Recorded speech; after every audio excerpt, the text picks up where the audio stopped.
सकाळी उठल्यावर असं वाटतं का हो, की मी आज काहीतरी नवीन करणार आहे, पण काहीच नाही. भविष्याचा विचार केला तर समोर फक्त अंधार दिसतो, ब्लँक वाटतं. बिझनेस असो, नोकरी असो किंवा पर्सनल लाईफच्या बाबतीत पण कुठल्याच गोष्टीमध्ये मनच लागत नाहीये, काहीच करूशी वाटत नाहीये. अगदी ज्या गोष्टी आपण आवडीने करायचो ना, त्या सुद्धा गोष्टींचा आत्ता कंटाळा येतोय, ज्याला आपण छंद म्हणायचो ते सुद्धा. म्हणजे समजत नाहीये, पण आयुष्यामध्ये एक विचित्र प्रकारची अशी पोकळी, सुन्नपणा, शांतपणा आणि निराशा जाणवते. याच्यावरती सल्ला जर विचारला तर लोक काय म्हणतात?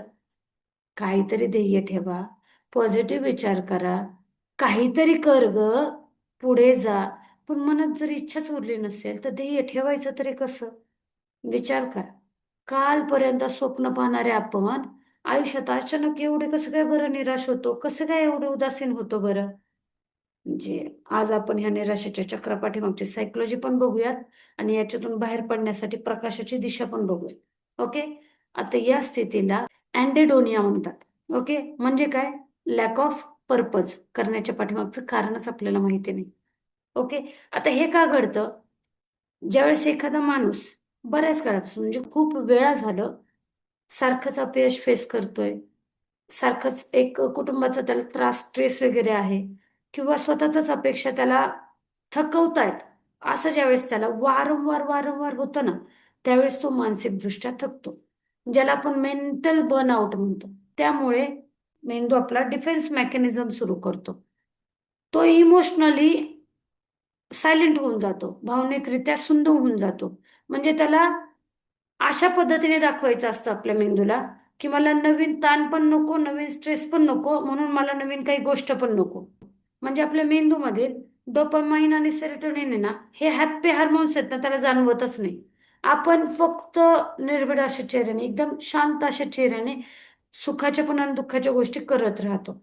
ओके. आता ही हार्मोन्सची पातळी खाली आल्यामुळे आपल्याला भविष्यात काही रसच उरत नाही. आणि हीच परिस्थिती आपल्याला सांगते, की मनशक्ती म्हणजे जगण्याची आणि संघर्ष करण्याची मूळ जी ऊर्जा आहे ना, मेन जे आहे ना, ती एनर्जीच खूप डाऊन झाली. आता या निराशेतून बाहेर पडायचे आणि पुन्हा एकदा लाइटनिंग सारखं जगायचे. ओके. स्वतःला समजून सांगा आधी तर, की बाबा कोणी नाही येणार आहे तुमच्या लाईफमध्ये. सगळेजण तात्पुरते असतात. तुमच्या लाईफमध्ये जर लाइटनिंग हवंय तर ते तुम्हीच आणणार आहे, दुसरं कोणीच नाही. हे एकदा रिअलाइज करून घ्या, स्वतःला समजून घ्या. त्याच्यासाठी या व्हिडिओमध्ये एक आय बटनमध्ये तुम्हाला किंवा खाली कमेंटमध्ये एक व्हिडिओची लिंक मिळेल. स्वतःला समजून घ्या.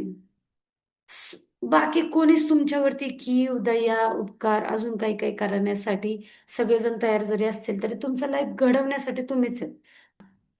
दोन साध्या सोप्या ट्रिक्स सांगतेय. काहीतरी करायचे ना, आधी एकतर वातावरण चेंज करा, ज्याला आपण म्हणतो फोकस शिफ्ट टेक्निक, ज्याच्यामध्ये परिस्थिती, नशिबाला, देवाला दोष देण्याच्या ऐवजी काहीतरी आपोआप चेंज होईल ह्याची वाट पाहण्याच्या ऐवजी आपल्या हातात असलेल्या गोष्टी बदला. म्हणजे वातावरण बदलण्याचा प्रयत्न करा. एखाद दुसरं पोस्टर घरामध्ये लावा. घरातलं फर्निचर असेल, घरातल्या वस्तूंचा पसारा असेल, घरातलं वातावरण असेल किंवा स्वतःला तुम्ही थोडंसं वेगळ्या ठिकाणी जा, तिथे फिरून वगैरे या. हे बाहेरचं वातावरण शिफ्ट केल्यामुळे ना, तुमचा फोकस शिफ्ट होतो. टेन्शनवरून, ताणावरून तो डोपामाइनकडे थोडासा जातो. याच्यामुळे मनाचं टेन्शन आहे ना 50% तरी कमी होऊन जाईल. आणि दुसरी पद्धत आहे मायक्रो गोल पद्धत. म्हणजे मोठे मोठे स्वप्न बघण्याच्या ऐवजी मी असं काहीतरी करेन म्हणजे माझ्या आयुष्यात चेंज होईल. 8 वाजता उठणारे मी, मला काहीच इंटरेस्ट नाही म्हणून मी 8 वाजता न उठणारे मी उद्या सकाळी डायरेक्ट 4 वाजता उठून सगळं काही नाही होणार. आपण काय करायचंय फक्त, आजचे दिवस मी 10 मिनिटं चालून येईल, आजचे दिवस मी खाली जाऊन बघून येईल, 5 मिनिटं एकटीसाठी निवांत काढून 5 मिनिटं कॉफी वगैरे घेईन, डायरी लिहिल, एक नवीन छोटीशी गोष्ट शिकेन, कोणत्या तरी एका जणाशी बोलेन.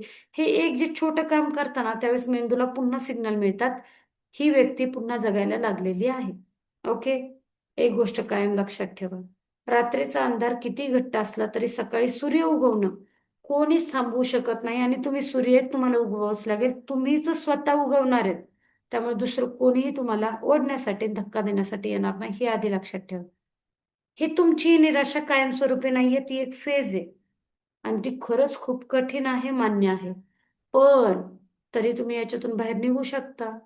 आणि ही जर निराशा तुम्हाला दिवसेंदिवस छळत असेल, बाहेर कसं निघायचं हे समजत नसेल, एकटेपणा जात नसेल, तर तुम्ही आता जास्त स्ट्रेसमध्ये आहेत, डिप्रेशनच्या मार्गावर आहेत. सगळ्यात आधी तर टेन्शन घेऊ नका. प्रत्येक गोष्टीला ट्रीटमेंट आहे, प्रत्येक गोष्टीला उपाय आहेत. त्यामुळे विनंती करेन, कमेंटमध्ये पिनमध्ये एक टेस्ट आहे. ती 20 प्रश्नांची टेस्ट देऊन तुमचा मेंटल हेल्थ स्कोर जाणून घ्या. आणि जर तुम्हाला वाटलं ह्या निराशेमधून तुम्हाला लाईटनिंगकडे नेण्यासाठी कोणाच्या तरी एकाची गरज आहे. आयुष्यामध्ये एक नवीन आशा तयार करण्यासाठी तुम्हाला एक जणाच्या गायडन्सची गरज आहे. तर मनशक्ती नेटवर्क तुमच्यासाठी हा पार्टनर डेफिनेटली होऊ शकतो.